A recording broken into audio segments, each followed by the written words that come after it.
Huli! Basilio! Basilio! Basilio! Basilio! Huli!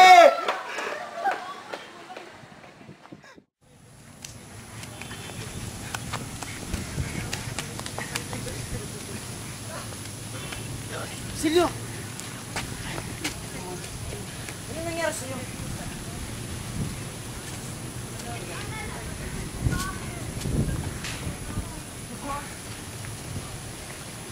Isang ngayon sa mga anak at kapatid na kinalamutan kong pagkamatay ng aking kapatid at yun ako'y pinarusahan ng Diyos. Kailangan kong gumanti. Kailangan kong gumanti kahit nang ibig sabihin ito ay krimen sa krimen o dahas sa dahas. Kahit dahil dito Ginoong Simon. Ako ay sasali sa himagsikan. Hindi pa uli ang lahat. Maganda ang kombinasyon nating dalawa. Akong titira sa taas at ikaw naman ang titira sa baba. Mamaya ipapakita ko sa iyo ang aking ginawang sandata, lakas sa lakas, das sa das. At mamayang gabi, puputok ito upang pabagsakin ng mga taong nagtatago sa likuran ng Diyos at sa pamahalaan.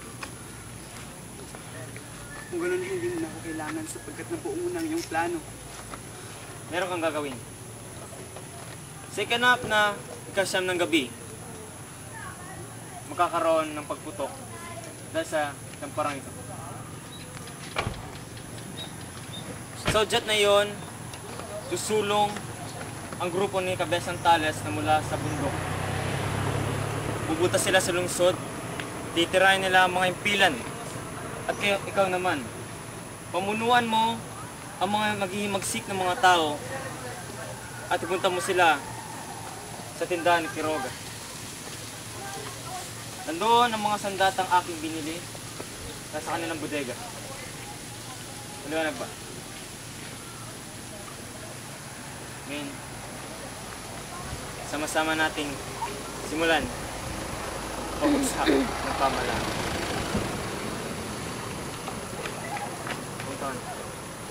Madali ka.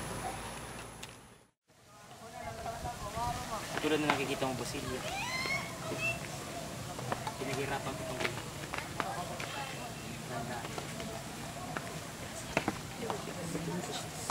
Ito, lampara. Ngunit hindi higit pa ito sa pag.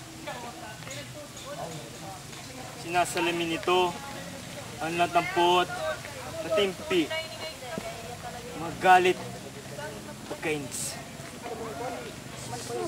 Ngayong gabi, sasabog ito. Pababagsakin ito ang lahat ng mga taong nagtatago sa likuran ng Diyos at sa likuran ng pamahalaan. Pabibilisin ito ang pagkubulok ng bantayan. Ilalagay ito sa isang kiosko na sadya lamang ginawa para lang ito.